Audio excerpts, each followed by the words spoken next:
इगतपुरी येथील मीनाताई ठाकरे संकुलामध्ये अवैधरित्या सुरू असलेल्या क्रेडिट कार्ड आणि कर्ज रिकव्हरी करणाऱ्या कॉल सेंटरवर नाशिक ग्रामीण पोलिसांनी धाड टाकून मोठी कारवाई केली आहे। या कारवाईत 24,32,000 रुपयांचा मुद्देमाल जप्त करण्यात आला असून 2 आरोपींना अटकही करण्यात आली आहे। नाशिक ग्रामीण जिल्हा पोलीस अधीक्षक बाळासाहेब पाटील आणि अप्पर पोलीस अधीक्षक आदित्य मिरखेलकर यांच्या सूचनेनुसार इगतपुरी पोलिसांनी ही कारवाई केली।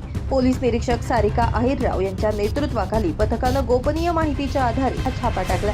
सदर कॉल सेंटरमधून क्रेडिट कार्ड, गृहकर्ज आदींची बेकायदेशीर वसुली केली जात असल्याचं समोर आलंय। कर्जदार तसेच त्यांच्या नातेवाईक, मित्र आणि शेजाऱ्यांना बँक अधिकाऱ्यांच्या नावानं धमकीचे कॉल करून पैसे वसूल करण्याचा प्रकार उघडकीस आलाय।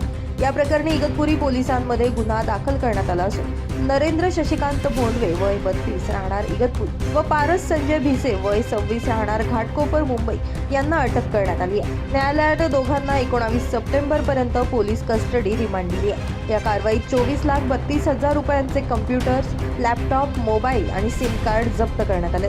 40 ते 50 कर्मचारी या ठिकाणी कार्यरत असून ते कर्जदारांचा वैयक्तिक डाटा अवैधरित्या संकलित करीत असल्याचं निष्पन्न झाले।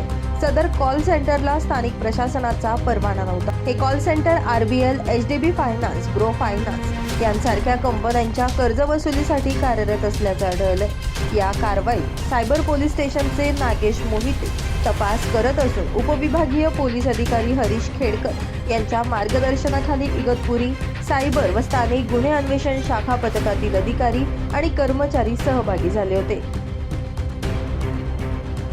Bureau report, Lumbini news, Igatpuri.